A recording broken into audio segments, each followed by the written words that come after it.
진행형으로 남아 있습니다. 저는 칼럼에도 썼습니다만 이것을 받아들이는 대다수의 보편적인 이것이 무엇을 가져오는지에 대해서 대부분의 사람들이 어떻게 신호를 해석하느냐가 저는 훨씬 더 큰 문제라고 하는데, 이것이 결정되는 나이트클럽에서 축배를 드는 사람도 있고, 이렇게까지 나는 찬성하는 사람들이 이렇게 많을 줄을 모르고 저는 굉장히 좀 의아하고 놀랐습니다. 우리나라가 이 정도까지 문란해지고 개방적이었나 이런 생각까지 하고 좀 충격을 받았는데, 그런데 가장 문제는 뭐냐면 이러면 이제는 괜찮은 거 아니야 이런 식으로까지 얘기하는 거 보고 정말 경악을 금치 못하고 뭔가는 한 번쯤은 얘기를 해야 되겠다라는 생각이 들었습니다. 오늘 그 문제를 가지고 집중적으로 얘기하려는 건 아니고 어떤 법에 대해서, 그러니까 세상의 법이 생기거나 폐지되거나와 상관이 없이 우리 하나님의 사랑하는 백성들, 하나님의 백성들은 하늘의 법칙에 따라서 우리는 이중적으로 법을 적용을 받고 있는 사람들인데, 간통죄가 폐지되고 그렇게 될지라도 또 더한 것이 생길지라도 그보다 더 하도록 우리는 하늘의 법칙에 따라서 살아야 되는 것이 아닌가라는 취지에서 오늘 말씀을 전하려는 것이죠. 그리고 하나님의 말씀을 해석할 때 어떻게 해석할 것인지에 대해서 지침이 있어야 되지 않겠는가. 자의적으로 해석을 하고 자기 멋대로 해석을 하고 이건 지켜도 되고 이건 안 지켜도 되고 이에 대한 기준이 무엇인가.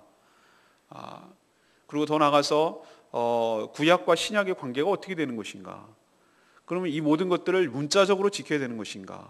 그럼 어떻게 해석을 해야 될 것인가. 이것은 나랑 상관없는 얘기가 아니라 우리 실생활에 굉장히 영향을 미치고 있고 내 삶에 지대하게 이 말씀과 나의 삶과 연결시키는 문제이기 때문에 중요한 문제라고 판단해서 오늘 예수님께서 말씀하시는 것 중에 이 율법을 폐하는 문제, 율법 완성하는 문제, 율법을 해석하는 문제, 율법을 적용하는 문제에 대해서 우리 성도들이 어떤 태도를 취해야 되는지에 대해서 지침을 주려고 합니다.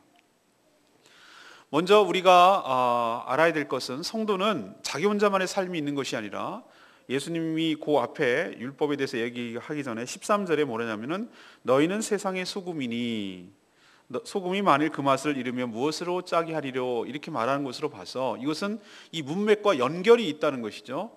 율법을 폐하려 한 것과 이 모든 것들이 따로따로 쪼각내는 것이 아니라 전체적인 흐름 속에서 이야기를 했다는 데 먼저 좀 생각을 해봐야 됩니다. 그래서 저는 먼저 이런 오늘 말씀을 통해서 첫 번째로 우리에게 주시고 도전을 주는 얘기는 이 세상을 향해서 성도는 책임 있는 자세로 법을 지켜야 된다는 것이죠. 단순히 나만의 문제가 아니라 우리는 하나님의 이름이 걸려 있고 하나님의 어떤 사명, 정체성 때문이라도 어떤 하나님의 말씀을 지켜야 될 책임이 있는 자라는 것을 기억할 필요가 있다는 것이죠. 그것을 빛과 소금이라는 비유로 예수님의 설명하셨습니다. 예수님이 오늘 여러분과 같이 이렇게 같이 봉독한 이 말씀 17절에 있는 말씀을 보면 이 신약 성경과 구약 성경을 오해하는 분들이 있으세요. 예수님께서 신약에 왔고 이제는 예수님이 십자가에 지셨으니 구약에 있는 모든 것들은 의미가 없는 것이다, 다 지나간 것이다 라고 극단적으로 생각하는 경향이 있을 수 있어요. 그걸 예수님이 의식했는지 뭐라고 하셨냐면, 내가 율법이나 선지자라는 것은 수많은 예언들을 의미하는 것입니다. 이 모든, 그러니까 한마디로 말해서 이 율법과 선지자는 구약을 통칭하는 말씀 표현이에요. 그냥 관용적인 표현인데, 이 구약의 모든 것들을 폐지하려고 내가 온 줄 아느냐, 새로운 질서, 완전히 과거는 밀어버리고 새로운 질서를 하려고 아느냐, 그것이 아니라는 거예요. 오히려 폐지 쪽이 아니라 예수님은 완성 쪽이라는 것이죠. 그 의미를 더 분명하게 살리고 하나님이 어떤 의도로 이런 말씀을 했는지에 대해서 정확하게 그 의미를 부각하고 그 말씀을 대로 살게 하려는, 더 분명하게 하려는, 하나님의 그 말씀과 율법이 더 확실해지게 하려는 그런 의미로 내가 온 것이지, 과거의 모든 것들이 이제 끝났고 지킬 필요 없고 이제부터는 새로운 질서에 따라 움직여야 된다라는 것을 그렇게 착각하거나 오해하지 말라고 오늘 예수님이 말씀하고 계시죠. 그리고 또 하나, 완성이라는 의미는 우리가 착각하지 말아야 될 것이 하나 있는데, 이 완성이라는 의미는 이 율법을 어떻게 하냐면은 쭉 연결되어 온 것을 자신에 의해서, 예수님에 의해서 그것이 마무리된다는 의미도 있기 때문에, 예수님에 의해서 구약에 있는 모든 것들이 모아지고 그것이 다시 해석된다는 의미가 있는 것이에요. 우리가 햇빛을 보면 프리즘이라는 기구가 있습니다. 프리즘이 뭐냐면은 햇빛을 모은 것을 다시 이렇게 펼쳐지는 것이 있거든요. 그것을 펼쳐지는 것이죠. 거기에서 의해서 해석되는 것이죠. 햇빛이 가시광선이 빨주노초 한보가 있는데 그것을 프리즘을 통과하면 이렇게 딱 무지개처럼 보이게 되는 것이죠. 예수님이 바로 프리즘 같은 역할을 하는 것이에요. 예수님이 구약과 신약의 중간에 서셔서 구약에 있는 모든 것들이 자신을 향해서 예언되어 있는 것이고 자신을 통과해서 모든 신약에 있는 말씀들이 해석되고 그런 관점에서 봐야 된다는 것이에요.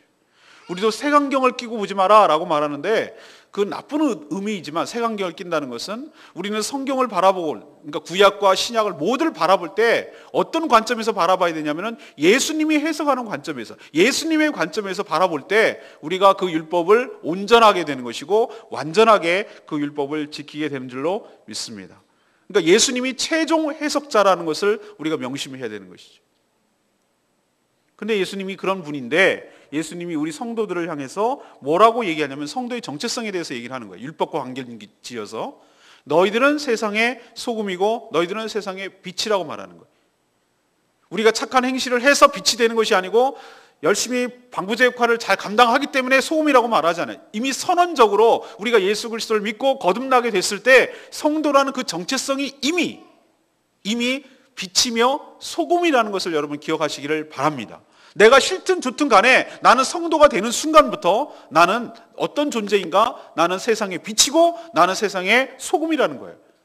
그걸 잊어버리니까 내가 뭘 해야 되는지를 모르는 거예요. 정체성과 사명을 항상 같이 가는 것인데 내가 누구인지를 모를 때 내가 뭘 해야 되는지를 모르는 것이죠. 예수님이 우리에게 인식을 주는 거예요. 니네가 누군 줄 아니? 율법과 관계지어서 너희들이 바로 세상의 빛의 역할을 해야 되고 너희들이 세상의 소금이야 하는 거예요. 그러면 그 사명과 연결되는데 여러분이 잘 아는 이 빛과 소금의 메타포는 너무나 뚜렷하죠. 바로 소금이라는 것은 세상에 맛을 내는 작업을 하는 것이죠. 맛을 낼 때 소금을 칩니다. 우리도 싱겁게 먹으면 맛이 없다고 그러죠. 짜지 않다고 말하지 않고 맛이 없다라고 말합니다. 저는 여기 참 희한한 말이죠. 여러분 잘 생각해 보세요. 국이 싱거울 때 뭐라고 얘기합니까? 싱겁네라고 말하기도 하지만 다른 말로 맛이 없네라고 말을 해요. 사실 맛이라는 것은 짠맛만 있는 것이 아니라 신맛, 무슨 맛, 다른 맛 여러 가지 맛이 다 종류하는데 단순히 뭐라고 얘기하냐면은 짜지 않으면 맛이 없다고 얘기해요. 바로 소금의 역할, 짠맛이 맛을 내는 역할을 하거든요. 근데 식당이나 이런 데 가보면은 우리는 너무 많이 길들여져서 그럴지 모르겠지만 싱거우면 맛이 없다는 얘기를 해요. 그래서 식당이 점점 짜지는 것 아닌가 이런 생각도 들어요. 맞습니다. 여기에 대한 굉장한 의미가 있어요. 바로 우리가 세상이 세상다워지고 우리가 성도가 성도다워지는 것 역할을 할 때 그 율법을 통해서 하나님 말씀을 온전히 지키게 될 때 우리가 하는 모든 행실을 통해서 우리가 모든 하는 것을 통해서 세상이 진정한 맛을 느끼게 된다는 거예요. 또 하나는 소금의 다른 은유가 있습니다. 바로 생선가게 가면은 방부제 역할을 하는 것이. 여러분 생선가게 보면 어떻게 돼 있습니까? 요즘 얼음을 사용하는 경우도 있지만 옛날에는 어떻게 했죠? 소금을 사용했습니다. 안동 가면은 왜 간고등어가 유명한가? 제가 그 유래를 가서 먹어보기도 하고 가봤더니 거기는 너무나 내륙 지방이에요. 지금으로 치면은 냉동차나 이런 것들이 너무 가까이 가기 때문에 그런 이유가 없지만 옛날에는 안동은 굉장히 내륙에 속해 있어요. 그래서 이 생선을 먹으려면은 생선이 먹기도 귀하고 상하기 때문에 유통 과정에 문제가 생겨요. 그러다 보니 어떻게 하냐면은 2마리의 고등어를 갖다 배를 따서 이렇게 끼워가지고 한 손이라 그러더라고요. 그거 보고 그래가지고 소금을 범벅을 쳐요. 그게 왜 그러냐면 썩지 말라고. 그렇게 해서 고춧가루 강하게 뿌리고 제가 먹어보니까 그렇게 먹더라고요. 좀 맛은 별로 없었어요. 짜고 맵고 뭐 이런 느낌이었어요. 근데 그게 지혜죠. 썩지 않게 하려는. 마찬가지로 우리가 성도가 너희들의 의지와 상관이 없이 너희들은 소금인데 바로 맛을 내는 역할도 하고 세상을 썩지 않는 역할을 해야 된다는 거예요. 그게 뭐 어떤 것을 통해서? 하나님의 말씀을 지키는 것을 통해서. 너희들은 빛이다라고 말하는 것도 그래요. 빛이 없으면 어둠은 캄캄해서 우리가 어떻게 할 수가 없어요. 컴컴해서 절벽처럼 소경처럼 걸어가. 칠흑처럼 어둡다는 말이 여러분 무슨 뜻인지 아시잖아요. 그런 것처럼 우린 더듬거리고 말 수밖에 없는데 핸드폰 불빛이라도 있어야 그래야 바로 이렇게 보이는 것이죠. 여러분, 빛이 바로 그런 역할을 하는 겁니다. 빛은 전체가 환하지 않아도 돼요. 조그만한 빛만 있어도 그 정말로 어떤 가는 데 지장이 없을 만큼 큰 역할을 하는 것이죠. 바로 우리가 성도가 그래야 된다는 거예요. 근데 뭘로 그런 역할을 하는 것인가? 바로 너희들의 착한 행실을 통해서. 다시 말해서 이 착한 행실이라는 것은 너희들이 하나님의 말씀과 규칙과 율법을 온전히 지킴으로 인해서 그것이 가능하다는 뜻으로 율법을 지켜야 되는 의미를 지금 설명하고 계시는 거예요. 그러나 내가 이것을 해도 되고 저것을 해도 되고 요거는 마음에 들고 요거는 그런 것이 아니에요. 하나님께서 말씀하신, 다시 말해서 예수 그리스도를 통해서 전달된 모든 말씀은 내가 맞든지 안 맞든지 간에 취사 선택을 하는 것이 아니라, 그건 네가 그것을 취사 선택할 그럴 권한이 없다는 거예요. 작은 것 하나라도 온전히 행하며 가르치고 지킬 때 바로 여러분이 빛과 소금의 역할을 감당하게 될 줄로 믿습니다. 여러분, 왜 하나님의 말씀을 지키고 성경을 지켜야 됩니까? 그걸 안 지키면 처벌받기 때문에 그렇습니까? 이것이야말로 우리는 예수님께서 왜 이 땅에 오셔서 율법을 완성하고 해석하는지에 대해서 잘 모르는 사람들이에요. 우리는 그것을 넘어선 줄로 믿습니다. 이미 예수 그리스도를 통해서 거듭난 자는 이미 처벌과 무서움과 지옥 형벌과 여기로부터 상관이 없는 자인 줄로 믿습니다. 또 하나 반대적으로 급부로 내가 이 말씀을 잘 지킴으로 인해서 무엇인가 얻어내려고, 다시 말해서 구원을 얻고 하나님께 의롭다움을 얻고 무엇을 얻는 것 때문에, 그것 때문에 지키는 자가 아닌 줄로 믿습니다. 예수 그리스도께서 이미 해놓으셨기 때문에 이것과는 아무런 상관이 없는 자예요. 그럼 뭐예요? 벌 받는 것도 아니고 우리가 상 받는 것도 아니고 그거 상관없으면 뭐하러 우리가 지켜야 됩니까? 제가 그래서 말씀드리잖아요. 아니 생각해 보세요. 우리 같으면은 우리도 동기부여를 할 때, 제가 교육학 개론할 때 교육 심리학에서 RS 하는 거예요. 스키너가 말하는 것이 있어요. 자극과 반응이라는 것이거든요.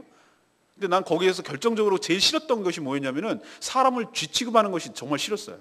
사람하고 쥐는 아닌데 다른데 너무 단세포적으로 생각하는 것에 대해서 저는 왠지 모르게 그 교육 심리학 공부할 때 거부감이 들더라고요. 예를 들면 이런 거예요. 쥐가 이렇게 가다가 먹이를, 발을 이렇게 꾹 눌렀어요. 우연히 누른 거죠. 그랬더니 먹이가 또르르 굴러오더라 이거예요. 자극이 가니까 보상이 오는 거죠.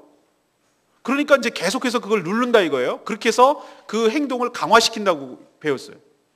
그럼 거꾸로 이번에는 먹이를 주는 게 아니라 전기 자극을 주는 거예요. 그걸 눌렀더니 전기 자극을 주니까 안 하고, 또 실수로 눌렀더니 전기 자극을 주니까 점점 그래서 안 좋은 것은 안 하게 된다. 그래서 안 좋은 것은 교육에서 제거시키고 그런 벌을 줌으로써, 그다음에 잘하는 것은 상을 줌으로써 올바른 방향으로 사람을 이끌어 나가야 된다. 이게 바로 스키너 이론이에요. 여러분, 하나님은 우리를 그렇게 다루십니까? 얘가 잘하면 이런 상을 줄 것이고, 당근과 채찍처럼 못하면 이런 벌을 줄 것이고, 그런 의미에서 우리가 하나님의 말씀을 지켜야 됩니까? 사랑하는 여러분, 그렇다면 아직도 여러분은 구약시대에 살고 있고 그게 율법주의입니다. 과거에 살고 있는 것이. 예수님께서 여러분에게 새로운 지평을 열어주시고 새로운 해석을 해주시는 줄로 믿습니다. 예수님 때문에 여러분을 거듭나서 여러분은 이미 벌과 상의 개념은 이미 초월한 줄로 믿습니다. 우리가 벌 받을까 두려워서 지킨다면 이거는 뭔가 잘못 생각합니다. 이미 예수님께서 우리가 받아야 될 벌을 다 받으셔서 우리는 벌과는 상관없는 자인 줄로 믿습니다. 그걸 했다고 해서 더 상급을 주시는 건 맞지만 그것을 했기 때문에 더 높아지고 더 잘나고 더 인정받고 그런 의미에서 그것을 규칙을 지키는 것도 아니고 율법을 지키는 것도 아니에요. 그럼 왜 지켜야 되는데요? 상도 없고 상도 관계가 없고 벌도 관계가 없다면 왜 우리가 지켜야 돼? 그게 오늘 말씀이란 말이죠. 왜 지켜야 되는 줄 아니? 이렇게 예수님이 지금 얘기하는 거예요. 너희들이 뭐 때문에, 누구 때문에 세상에서 소금과 빛 역할을 해야 되기 때문에. 그러면 빛과 소금의 역할을 어떻게 합니까? 라고 말하는 가운데 너희들이 하나님의 말씀을 온전히 지킬 때, 온전히 말씀을 순종할 때 그때 그 역할이 나는 지키는 것이었는데 그 지키는 것들이 세상으로 입장에서 보면은 그게 바로 빛과 소금의 역할을 해준다는 것이에요. 그렇기 때문에 너희들은 세상의 책임을 가지고 이 모든 말씀을 지키라고 말하고 있어요. 그런 의도에서 여러분 말씀을 온전히 지키시기를 바랍니다. 제가 대학 다닐 때는 요즘은 386이 아니라 486이 됐어요. 대부분 40대가 되고 이제 50대가 됐으니까. 그때 당시 너무나 혼란스럽고 민주화를 해야 되는 시대였어요. 그것이 학생들의 사명, 시대적 사명으로 받아들이고 했던 것이었어요. 저도 굉장히 사회에 대해서 부조리하다고 느꼈어요. 전 초등학교 때부터 느꼈어요. 어제 우리 아들하고 말하는 거였는데 세상이 공평하지가 않아. 제가 분명히 초등학교 6학년 때, 제 자랑하는 것 같아서 웃기는데, 어쨌든 6학년 때 올백을 맞은 거예요. 전 모든 매달 보는 시험마다 족족 다 100이었어요. 그래서 마지막 졸업할 때 1등 하에게 주는 교육구청장상이 있었어요.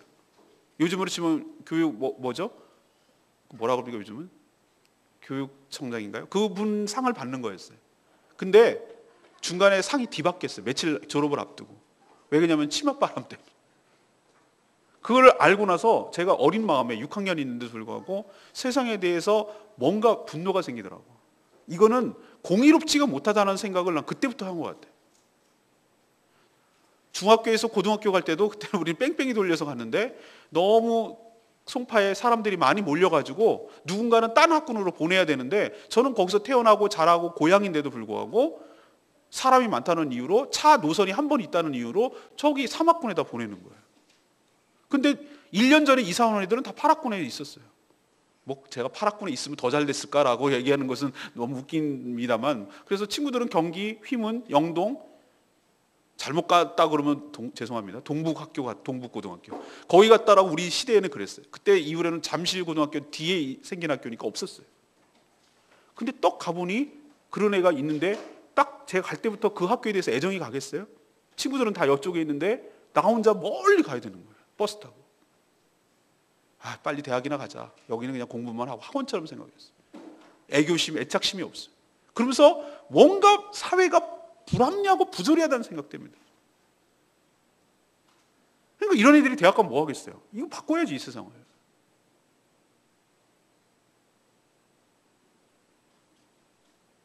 근데 제가 내린 결론이에요. 그쪽에 쭉 관심이 있고 보다가 여러분 87년도 노태우 때 민정당 후보가 직선제를 받아들인 때가 있었어요. 근데 자꾸 6.29만 여러분 생각하는 그걸 6.29 선언이라고 부르는데 6.29 선언 있기 전에 60 항쟁이 있었어요. 넥타이 부대까지 다 나와서 군부독재 타도하고 직선제를 쟁취하자는 거예요. 그 이유밖에 없었어요. 우리 권한을, 국민의 권한을 되찾자는 거예요. 그건 당연해요. 모든 주권은 대통령에게 있는 게 아니라 국민에게 있는 것을, 그 권리를 되찾자고 말하는 것이 뭐가 문제예요? 거기에 다 동의됐어요. 그래서 그 불길처럼 일어나던 때가 현장의 한가운데 있었어요. 근데 제가 더 열심히 나가서 이 세상을 바꾸었으면 하는 마음이 강했는데, 그러면은 제가 왜 그걸 아니라고 판단했는 줄 아십니까? 어느 순간에 그날이 오면이라는 운동권 가요를 부르고 있었어요. 그날이 오면, 그것도 장엄하게 불러야 돼. 그날이 오면, 이게 막 부르고 있는데 그날이 뭘까? 그렇게 생각했는데 그날이 정말로 이게 계급이 타파되고 모든 정말로 외세들이 다 나가고 그런 날이 오면은 정말 이 꿈꾸는 우리가 이상적인 사회가 될 거라고 생각을 했는데, 제가 어느 날 문득, 그게 참 모태신앙이 중요합니다. 어머니 아버지가 가르쳐 주신 것들이 딱 그날은 왜 그 노래 부르는데 갑자기 무슨 생각이 들었냐면, 정말 그날이 오면 그렇게 될까? 이런 생각이 제가 문득 드는 거예요. 아니라는 거예요. 제가 내린 결론은 아니에요. 제도가 바뀌고 제도가 바뀌고 법이 바뀌고 계급이 없어지고 그러면은 그런 이상적인 사회가 올까? 제가 내린 결론은 아니라는 거예요. 왜? 인간의 부패함 때문에 그건 불가능하다는 거예요. 또 지배계급만 바뀔 뿐이에요. 혁명이 일어났어. 그럼 여전히 또 인간은 또 누군가 또 아래층에 있는 것들은 또 그걸 위해서 타도할 것이고 계속 끊임없이 이것이 악순환이 될 뿐이지, 결코 그렇게 한다고 해서 모든 외세, 미국도 물러가고 다 물러가고 그런다고 해서 모든 계급이 없어지고 노동자가 주인이 되는 세상이 된다고 해서 그런 사회가 되지 않는다고 저는 결론을 내렸어요. 그럼 어떻게 할 건데? 그럼 나는 살아야 되는 동력이 어디서 나오는데? 거기서 제가 복음을 힌트를 얻었어요. 복음으로 다시 돌아가게 된 이유가 거기란 말이에요. 복음은 뭔가? 사람을 끌어다가 교회에다 갖다 놓는 게 복음인가? No. 우리가 진정으로 예수 그리스도를 거듭나게 되면은 새 사람으로 바뀌게 되는 줄로 믿습니다. 새 사람으로 바뀌면 새 사람답게 살게 될 줄로 믿습니다. 전 그걸 믿은 거예요. 저는 그래서 이쪽 목회자가 되고 이쪽으로 복음을 전해야 되겠다고 생각한 게 하나님 나라를 위해서 그런 것도 있지만 제 마음속에는 그 대학생 생활을 대학원 생활 쭉 그 80년대를 보내면서 무슨 생각을 하게 됐냐면은 이런 생각을 한 거예요. 이 사회를 바꾸는 방법 중에 하나가 쟤네들은 저런 방법을 취하는데 나는 복음을 통해서 이 세상을 바꾸고 싶은 거예요. 복음만이 이 세상을 바꿀 수 있는 유일한 힘이고 동력이라고 저는 믿었어요. 오늘 제가 왜 이것을 연관시켜서 말씀하시는 줄 아십니까? 이 세상이 어떻게 썩지 않냐고, 이 세상의 어둠이 어떻게 밝아지냐 말이에요. 계급이 없어지면, 외세가 없어지면 천만의 말씀. 우리 성도들이 진심으로 비치고 진심으로 소금이라는 정체성을 가지고 정말로 빛처럼 살아가고 정말로 소금처럼 살아가게 될 때 이 땅이 소망이 되고 희망이 되고 썩지 않게 되고 밝아지게 될 줄로 믿습니다. 그것 때문에 지키라는 거예요. 우리가 상을 얻고 그런 이기적이고 개인적인 신앙 탈피해버리고 적어도 우리가 살고 있는 이 땅을 디디고 있는 세상에 대한 책임감을 다 하라는 뜻이에요. 요즘 대학생 아이들 보면은 물론 세대 차이도 느끼고 뭘 너무 많이 달라졌지만 정말로 안타깝고 속상한 건 뭐냐면 어떤 사회적인 의식이 없어요. 민족과 역사와 사회와 이런 것에 대한 책임감 같은 게 없어요. 그냥 자기 혼자 먹고 어떻게 살까, 자기 혼자 개인적으로 누릴까 이런 것을 생각하는 거 보고 정말 난 그게 답답한 거예요. 그게 답답해. 어떻게 해야 되겠다는 어떤 동기부여도 없고 어떻게 살아야 되겠다는 의식도 없고 그냥 하루하루를 즐기며 어떻게 하면 뭐 돈도 많이 벌고 어떻게 하면 즐기고 놀까 이런 생각으로 가득 차 있는 것에 내가 너무너무 한심스러운 거예요. 그게 한심스러운 거예요. 딴 게 한심스러운 게 아니라. 목숨을 걸어야 될 어떤 동기부여, 목숨을 걸어야 될 뭔가가 비전과 이상이 있어야 되는데 전 적어도 그랬어요. 저희도 방법론은 달랐지만 저희가 대학생 다닐 때는 그랬단 말이에요. 이 세상을 먼저 좀 더 한 발짝 더 나가고 정말 우리 민족과 후손들이 더 잘 사는 나라를 만들고 싶어하는 그런 어떤 시대적 사명, 역사적 사명 이런 것을 느꼈어요. 근데 저는 그 방법을 복음에서 찾았다 이 말입니다. 우리 교회가 단순히 이 만화가 부흥되고 이렇게 해서 이 교회가 가득 차 이게 제 목표가 아니라 이 제주도 땅을 바꾸는 것이 목표인 줄로 믿습니다. 전 그게 사명이라고 생각을 하는 거예요. 그게 어떻게 가능한가? 복음 때문에 가능한 거예요. 진정으로 예수 그리스도를 믿고 빛인 것을 인식하고 자기가 소금인 것을 인식하는 성도들이 많아지면 많아질수록 인식만 하는 것이 아니라 그렇게 살아가는 사람들이 곳곳에서 많아질수록 이 제주도가 썩지 아니하고 이 제주도가 어둠으로부터 밝아지게 될 줄로 믿습니다. 우리가 왜 말씀을 지켜야 되는지 그 여러분 분명히 아시라고 오늘 첫 번째 말씀 드리는 거예요. 두 번째는 우리가 행동이 아니라 마음의 차원에서 하나님의 말씀을 준수해야 됩니다. 이것은 오늘 예수님이 읽었던 말씀 중에 바리새인보다 나아야라는 바리새인의 의보다 나아야 되는 개념에서 제가 착안을 했어요. 예수님이 뭐라고 그랬습니까? 너희들의 의가 바리새인보다 더 낫지 않냐면 20절에 얘기하죠. 너희가 서기관과 바리새인보다 더 낫지 않냐면 결코 천국에 들어가지 못하리라. 이런 얘기를 하셨어요. 여러분 바리새인과 서기관들이 어느 정도인지 아십니까? 이 사람들이요? 우리는 발 벗고 따라가도 못 따라가는 사람들. 이 사람들은 예를 들면 11조 생활을 해야 된다는 것을 지키기 위해서 예수님 당시에 나오는 거예요. 우리로 치면은 우리 추어탕 같은 데 먹을 때 진피, 그거 넣잖아요. 그 뭐라고 산초 넣잖아요. 그 조그마한 양념이잖아요. 우리 후춧가루 뿌리잖아요. 그러면 이 사람들은 그 양념을 쓰는 박하와 이런 양념 종류거든. 굉장히 미세하게 미량만 들어가도 되는 건데 그거의 10분의 1도 떼. 그거의 10분의 1도. 후춧가루 이렇게 치면은 너 이만큼 쳤어. 그러면 10분의 1 떼. 하나님께 11조 드렸어. 우리가 어떻게 따라갑니까 이런 사람들? 근데 이게 아직도 남아서 제가 이스라엘 갔을 때 느꼈어요. 이스라엘 가는데 안식일이라고 걔네 안식일에 차가 없어. 차가 거의 안 되냐. 일한다고. 근데 안식일 날 되면은 호텔에 올라가는 엘리베이터가 달라져요. 모드가 달라져. 안식일 모드로 바뀌어요. 왜 그러냐면은 그날 안식일 모드가 딱 바뀌는 순간 엘리베이터가 전체 층의 의지와 상관없이 다 서요. 내가 누르지 않았는데. 왜 쓸까요? 누르는 게 일이니까. 이 정도예요. 이 정도. 이 사람들요 따라가는 건 우리 불가능해요. 그러면은 예수님께서 너희가 바리새인의 의보다 더 낫지 않으면 안 된다. 그러면 그 얘기가 이렇게 액면 그대로 받아들이면 이렇게 돼요. 걔네보다 더 철저하게 우리는 박하뿐만 아니라 더한 것도 이렇게 지켜가면서 그렇게 해야 천국에 들어간다는 뜻인가? 노예요. 그러면은 바리새인들이 어떻게 말하고 예수님이 어떻게 말하는지를 여러분이 잘 보셔야 됩니다. 예수님이 이제 예를 듭니다. 바리새인들은 이렇게 말을 했다. 살인하지 말라.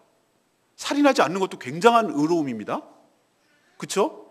얼마나 많이 살인합니까? 막 사람 목숨을 막 살인하지 말라가 옛날 사람들이 규정한 것이고 서기관과 바리새인들의 의로움이라면 그 정도의 행동이라면 요것 정도는 안 된단 말이에요. 바리새인보다 더 나아야 되는데 의보다 더 나은 게 뭐냐? 예수님이 말씀하시는 거예요. 이것이 아까도 제가 서두에 말씀드렸습니다만 모든 율법과 모든 말씀은 예수님으로부터 재해석되고 예수님으로부터 완성되는 줄로 믿습니다. 예수님이 정답이라고요. 구약에는 여기까지만 규정해냈는데 그거는 미완성된 율법이에요.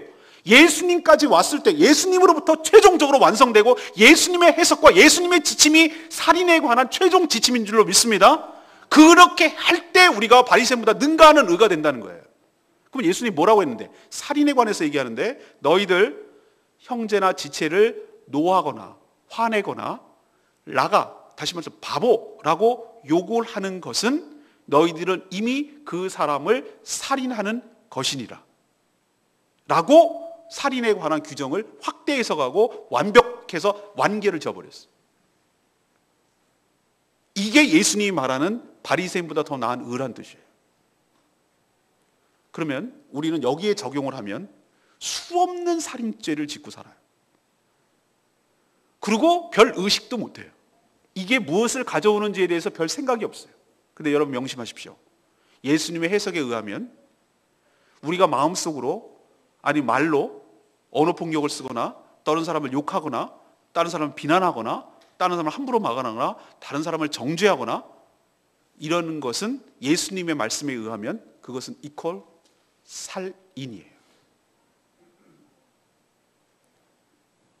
너희들이 어느 정도까지 나가야 되는가? 단순히 칼이나 총으로 때려서 사람을 목숨을 빼앗는 것만 살인하는 것이 아니고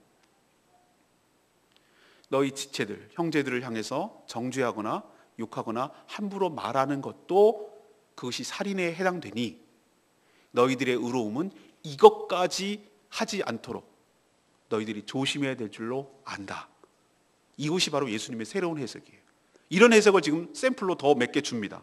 예를 들면 제사가 그 당시는 바리새인들과 옛날에는 최우선이었어요. 제사 드리는데 여기에 토달 사람 아무도 없어요. 하나님께 제사 드리는데 여기에 누가 시비를 걸어. 근데 예수님이 제사에 관한 규정을 확 바꿔버렸어요. 너희들이 제물을 제사의 재단에다 드리려고 제물을 갖다 놨어. 이거는 이제 제사만 드리면 끝나는 거예요. 이제 드리기 직전이에요. 거의 그거 자체도 이미 드리는 거라고 할 바 없어요. 그 진배가 없어요. 그렇게 딱 하고 있는 새에 갑자기 그 생각이 나는 거예요. 내가 누구랑 다투거나 싸운 일이 생겨났어. 그러면 제사 드리는 게 중요한 게 아니야. 나 내놓고 제물을 놓고. 그럼 어떻게 이거 다 해고 빨리 끝내고 가서 하야하면 안 될까요? 아니, 놔도. 그만큼 제사보다도 예수님이 더 중요한 게 있다는 걸 알려주는 거예요. 그게 뭐냐? 형제랑 화목하게 하고 와서 관계부터 정리하고 와서 관계를 정상화시키고 와서 그리고 나서 뭐라고? 제사를 드려라는 얘기예요. 이게 제사가 우리에 치면 율법이라 한다면 예수님께서 제사가 바로 예배라 한다면 새로운 지금 해석을 하고 있는 거예요. 뭐냐면은 이렇게 얘기하는 거예요. 너희들이 예배 드리는 것이 최고의 귀중한 거라고 생각하지 말고 예배 드리기 전에 뭔가 불편하고 뭔가 관계가 엉그러지고 그거 있으면 그것부터 해결하려고 노력하고 와. 그것부터 해결하고 와서 하나님께 예배 드리는 것이 옳다라고 말하는 것이죠. 사랑하는 여러분, 이 말을 들으면 왜 우리가 바리새인보다 더 나아야 되는지를 보여주는 것이에요. 바리새인은 제사만 드리면 제사를 잘 드리면 그것은 끝, 잘한 거예요. 근데 예수님께서는 그걸 원하지 않아요. 그것보다 더 중요한 것이 있는데 좋은 신앙은 좋은 관계라는 걸 보여주는 거예요. 관계가 깨지고 하나님과의 관계가 깨지고 이웃과의 관계가 상해 있고 깨져 있는 상태에서 그런 상태에서 와서 하나님께 예배를 드린들 그 예배가 하나님께서 받아들여지겠냐는 거예요. 아니라는 거예요. 그러니 예배 드리는 것 그 자체도 중요하지만 그보다도 더 먼저 좋은 관계를 유지할 수 있도록 관계 회복을 위해서 너희들이 노력하고 그렇게 하는 것이 바로 바리새인보다 더 나은 의라는 것을 우리에게 가르쳐주고 있어요. 또 세 번째는 뭡니까? 오늘 얘기한 거죠. 간음하지 말라. 이것이 옛 질서였다면 예수님은 뭐라고 합니까? 너희들이 간음이라는 어떤 행위, 어떤 행위가 죄가 아니라 더 범위를 확대시켜서 너희가 음욕을 품고 바로 여인을 보거나, 마음속으로 말하는 거예요. 마음으로 죄 짓지 마라. 벌써 그런 마음이 있다면 이것은 너희가 행위를 하지 않았어도 너희들은 그것은 간음죄를 지은 것이다. 이 세 가지의 공통점이 뭡니까? 우리는 대체적으로 어떻게 생각하는 경향이 강합니까? 어떤 행동으로 인해서 정죄하거나 행동으로 인해서 결과를 얻으려고 하고 그것으로 인해서 판단하는 경향이 강해요. 행동만 안 하면 문제될 거 없잖아. 마음이야 내 자유인데 내가 무슨 속에서 무슨 생각을 하든지 그거는 내 자유 아니야? 내가 저 사람에 대해서 뭐라고 하든지 속으로 무슨 마음을 먹든지 뭐라고 욕을 하든지 그게 뭔 상관 있어? 라고 말하지만 예수님 뭐라고 말하냐면은 그 행동이 문제가 되는 게 아니라는 거예요. 그 마음의 동기, 그 마음에서부터 하나님의 말씀을 지킬 때 그것이 온전하게 지켜지게 되는 것인 줄로 믿습니다. 여러분 생각을 바꾸시라는 거예요. 예수님께서 지금 오늘 두 번째 중요한 얘기 하시잖아요. 우리는 자꾸 어떤 잘못된 행동만 하지 않으면 나는 깨끗하고 나는 잘 지키고 있고 그렇게 생각하는 경향이 강하단 말이에요. 아우 나는 무슨 내가 무슨 살인은 무슨 그럴 일 없어요. 내가 무슨 간음은 저 그런 사람 아닙니다 라고 말하지만 오늘 말씀에 딱 비춰보면은 우리는 수없는 살인자고 수없는 간음 행위자예요. 우리가 예수님 말씀에 의하면 자유롭지가 못해요. 우리가 얼마나 범법자이고 얼마나 율법을 어기고 살아가는 자인지 여러분 명심하시고, 나는 죄 없다고 말한 단순히 경찰서에 가지 않고 법원에 가지 않고 유치장에 가지 않고 감옥에 가지 않았다는 이유만으로 나는 깨끗하다고 말하지 말고 오늘 말씀에 비추어서 내가 얼마나 수없이 마음으로 그런 일을 하고 있는지에 대해서 회개하고 비춰보고 이 정도 지경까지 나가야 바리새인보다 더 의로운 것이라는 의미가 그 얘기구나 라는 거 명심하시고, 여러분 행동의 차원이 아닌 마음의 차원으로부터 하나님 앞의 말씀을 온전히 지키는 여러분 되기를 간절히 소망합니다. 마지막 세 번째는 무엇입니까? 하나님의 기준으로 하나님의 수준까지 나가라는 거예요.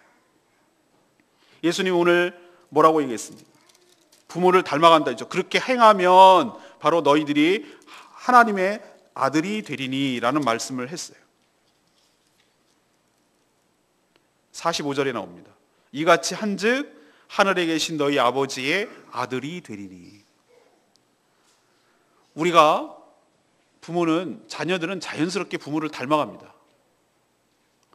우리 딸은 저 외모까지 닮을 뿐만 아니라 식성까지 닮았어요. 식성까지. 제가 놀래 자빠져요. 감자탕 좋아하는 거, 그런 거 얼큰한 거 좋아하는 거, 그거 너무 닮았어요. 성격도 닮았겠죠. 그런데 자연스럽지 않습니까? 부모를 닮아가요. 근데 우리는 자연인으로 태어났을 때, 다시 말해서 누구의 부모의 육신으로 태어났을 때는 사람의 아들이라고, 사람의 자녀라고 부릅니다. 근데 우리는 그렇게 되면 죽었다 깨어나도 계속 사람의 자녀로 태어나야 되는데, 하나님께서 우리를 예수 그리스도를 영접함으로 인해서 성령을 통하여 우리를 낳아주시고 하나님의 자녀가 되는 권세를 주셔서 우리를 거듭나게 하신 줄로 믿습니다. 그래서 우리는 두 번 낳았다는 의미에서 거듭났다라고 말하는 거예요. 우리가 자연인 사람으로서 태어나고, 두 번째, 그렇게 사람으로 자녀로 태어나면 하나님 아버지가 계신 곳에 천국에 갈 수 없어요. 왜? 우리가 죽으면 가는 곳이, 해가 저물면 가는 곳이 아버지 부모님이 계신 곳이라고 제가 말씀드렸어요. 사람의 자녀는 하나님의 집에 갈 수 없어요. 왜? 하나님 우리 아버지가 아니니까.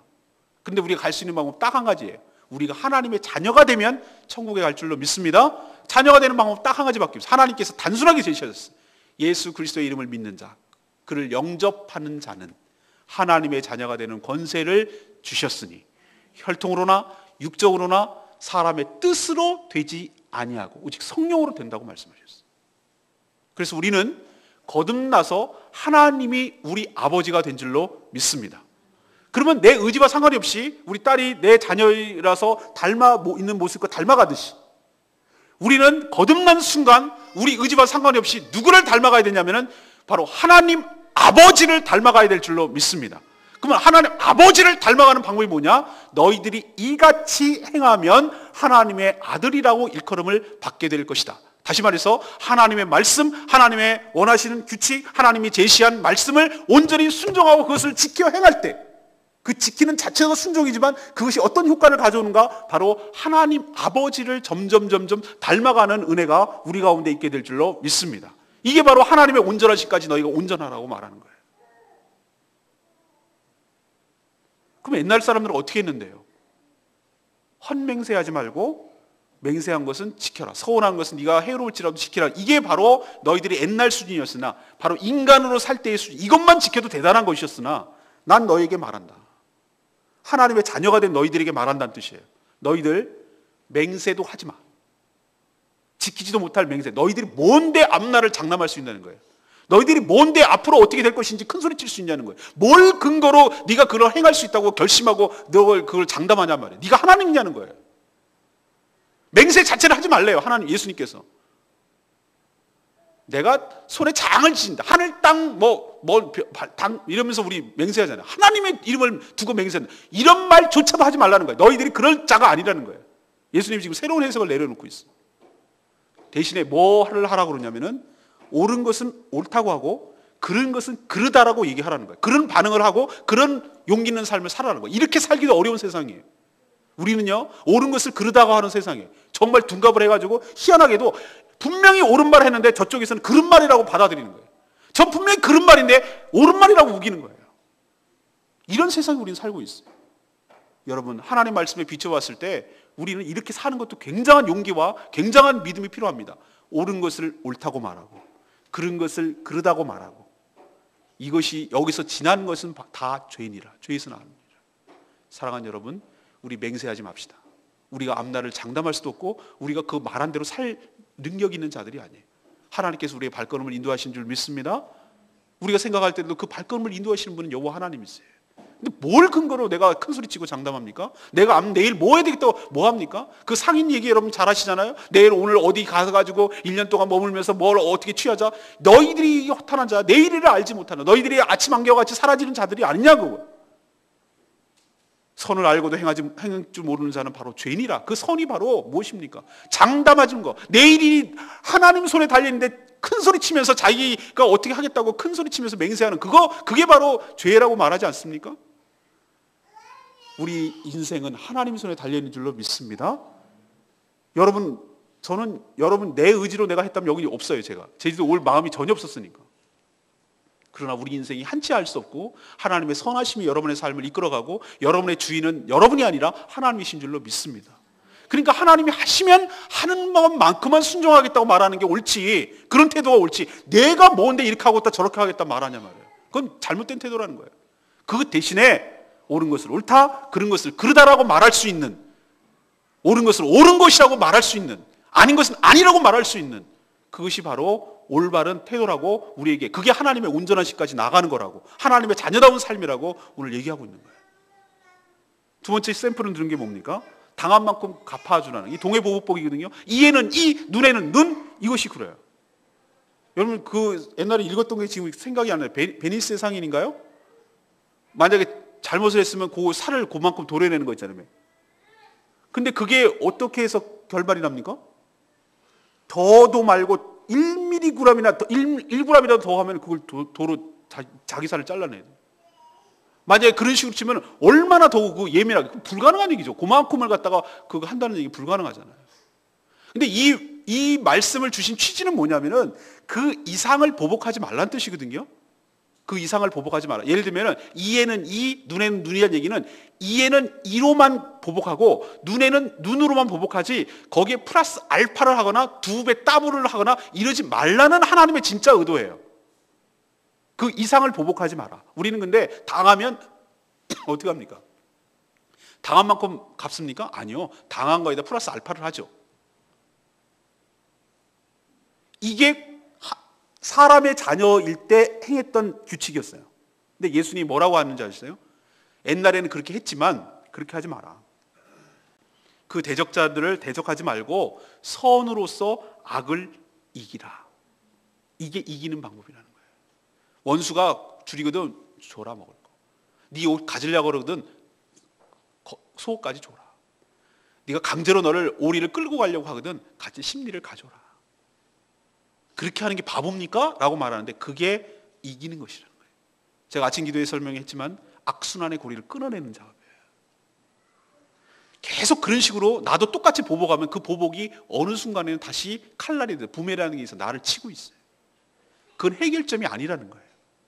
하나님의 자녀는 무엇인가? 세상에서 그 악순환의 고리를 다 맞아가면서 고스란히 자기가 다 맞아가면서 그 뒤에 흘려버리지 않는 사람, 그럴 때 비로소 이 세상이 조금씩 바뀌어 나가고 개선돼 나가고 이 세상이 밝아지게 될 줄로 믿습니다. 우리가 세상 사람과 똑같이 한 대 맞았어? 나도 한 대. 한 대 쳤어? 나도 한 대. 이런 식으로 간다면 어떻게 세상이 밝아지고 어떻게 세상이 썩지 않게 되겠어요? 예수님께서 말하는 원칙 아십니까? 하나님의 온전하심까지 온전하는 말이 무슨 뜻이냐 아십니까? 당한 대로 그렇게 하지 말고 선으로서 악을 이겨내라.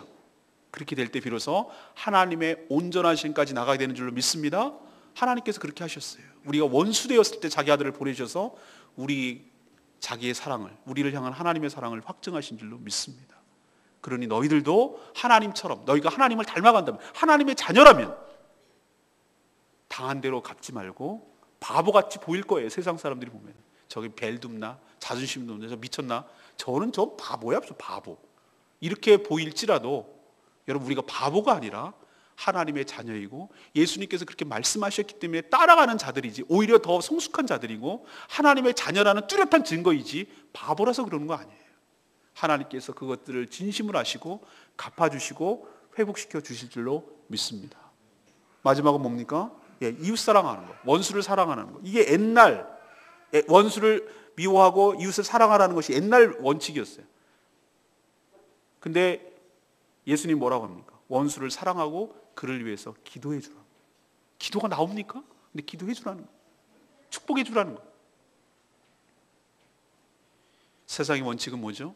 쓰면 뱉고 달면 삼키는 것이 세상의 이치고 인심이에요.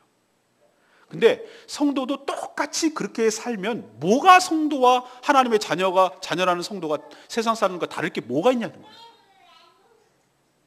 그 수준을 넘어설 때 하나님의 온전하심까지 우리가 도달하게 될 줄로 믿습니다. 하나님의 기준까지 도달하는 거예요. 사랑하는 여러분, 세상에 대해서 좀 바보같이 삽시다.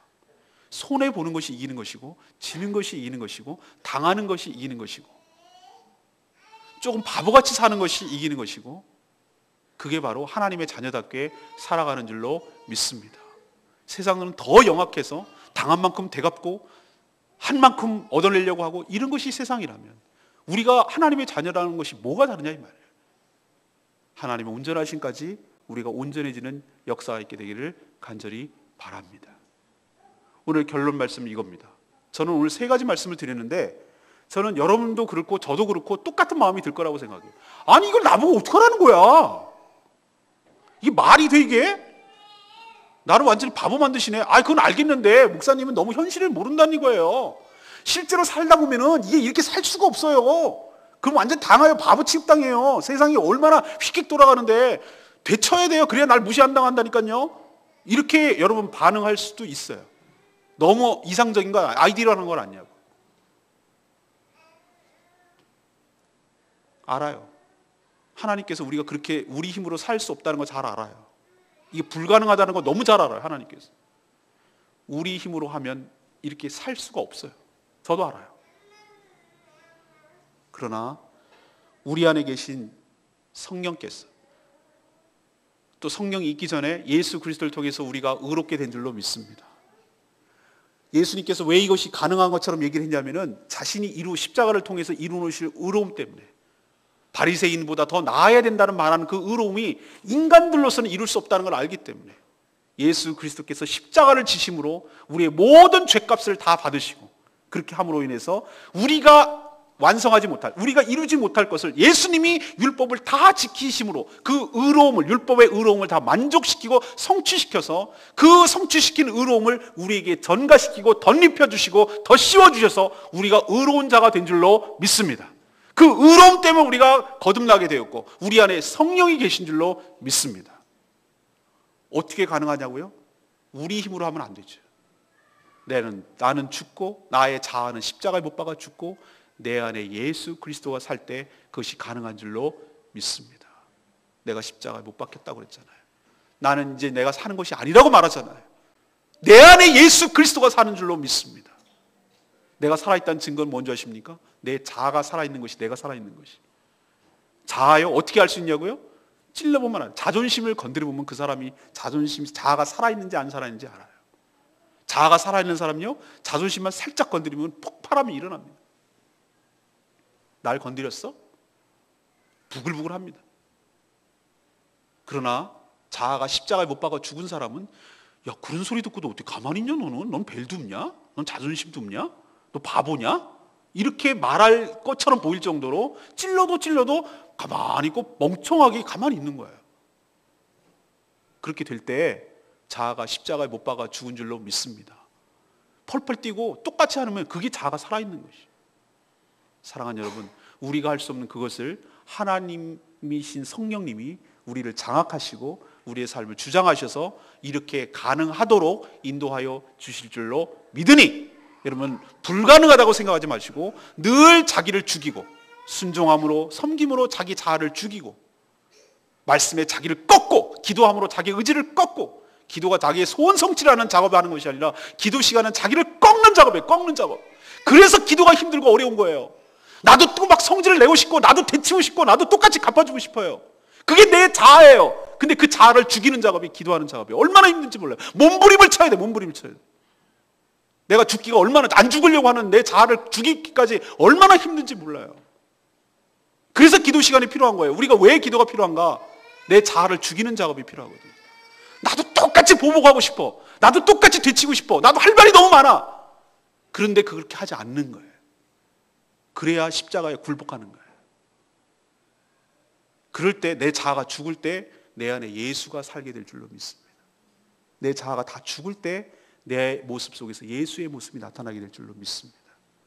그렇게 될 때 비로소 오늘 예수님이 말씀하신 이렇게 지키는 것들이, 이렇게 오늘 말씀하신 대로 이 지키는 율법을 온전히 지키는 것들이 그때 비로소 가능한 거예요. 사랑하는 여러분, 여러분의 삶을 돌아보기를 원합니다. 여러분은 세상에서 먼저 뭘 어떻게 하기 전에 여러분이 세상에 빛인 것, 그리고 여러분이 세상의 소금인 것 인정하십니까? 여러분 아멘입니까? 몰랐다면 다시 인식하세요. 여러분이 바로 세상의 소금이고 빛이에요. 근데 우리는 너무나 비겁해요. 대통령 잘못 뽑아서 그렇대. 국회의원 잘못 뽑아서 그러고 도지사 잘못 뽑아서 이 세상이 이렇게 썩었대. 누가 뽑았는데? 니네가 뽑았잖아. 그건 자기 손가락질이지요. 정말 그렇게 우리 비겁해지지 맙시다.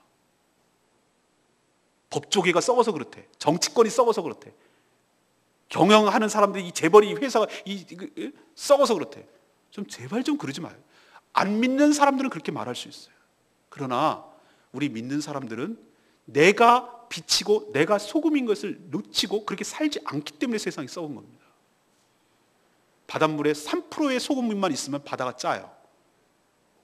세상이 다 의인이 다 있어서 그런 게 아니라 의인 10명만 있어도 소돔 고모라가 안 망했어요. 하나님께서 우리에게 요구하시는 것, 남 욕하고 남 탓하지 말란 말이에요. 세상이 다 의인으로 가득 차야 세상이 안 망한 건 아니고, 네가 바로 세상의 빛이고 네가 바로 세상의 소금이니까 네의 삶의 현장에서 빛과 소금의 역할을 감당하렴. 그게 뭔데요? 하나님의 말씀을 온전히 지킴으로 인하여 너희 주변에 있는 모든 것들이 썩지 않게 하고 의로움이 그 삶 가운데 있게 하고, 너로 인해서 그런 삶을 보고, 지키는 삶을 보고, 저렇게 사는 것이 옳다라고 안 믿는 사람들이 도전을 받고 자극을 받고 말하지 않아도 영향을 받아서 이 세상이 무너지지 않도록 네가 감당하라는 거예요. 여러분이 빛과 소금인 줄로 믿습니다. 빛과 소금의 역할을 감당해서 세상에 선한 영향력을 끼치는 모든 성도들 다 되시기를 바랍니다. 이게 복음으로 세상을 정복한다는 뜻이에요. 그래서 이 교회가 존재하는 거고, 그래서 우리들이 이 교회에서 신앙생활을 함께하는 것입니다. 제주도 복음화요? 뭐 때문에 가능하냐고요? 끌어오면 가능하냐고? 복음으로 이 사람들을 바꿀 때, 사람을 바꿀 때, 그때 비로소 이 제주도가 달라지게 될 줄로 믿습니다. 두 번째는 뭡니까? 여러분, 행위만 자꾸 행위론 쪽으로 죄를 연관짓지 마세요. 내가 행동을 안 했기 때문에, 또 했다 하더라도 남한테 안 걸렸기 때문에 난 죄가 없고 깨끗한가? 천만의 말씀. 예수님은 내 마음의 중심의 동기까지 보라고 하세요. 말씀에 비춰서 내 마음의 상태가 어떤지, 내 마음의 동기가 어떤지 그것부터 살피시고, 내가 거기에 있는 것이 잘못됐다면 그것으로 인해서 마음 아파하고 하나님께 회개하는 윤동주 시인처럼 하늘을 우러러 한 점 부끄러움이 없기를. 서시에 그 멋지잖아요. 그래서 그 계속돼서 그 시가 읽혀지는 것 아니겠어요? 누가 걸리지 않았어요. 누가 뭐 향하지 않았어요. 그럼에도 불구하고 하늘이라고 말하는 것은 그분이 예수 믿는 사람이기 때문에 그분이 신앙인이거든요. 윤동주 씨가. 하늘이라고 말하는 하나님이, 하나님 보시기에 한 점 부끄러움이 없도록 내 마음부터, 내 동기부터, 내 행위가 아니라 내 동기부터 정말로 자신을 살피고 아파하고 그런 내 자신에 대해서 하나님께 회개하고 그 자신에 대해서 울고 그 자신에 대해서 힘들어하고 이런 나의 자신에 대해서 하나님 앞에 용서를 구하고 이런 상태로 살아갈 때 우리가 하나님의 자녀라고 일컬음을 받고 이 세상이 달라지게 될 줄로 믿습니다. 여러분, 자기 기준에서 만족하지 마시고 하나님께서 원하시는 수준까지 점점 나아가되는 예수님을 닮아가는, 하나님 아버지를 닮아가는 복된 성도들 다 되시기를 간절히 축원합니다. 오늘 말씀 붙들고 십자가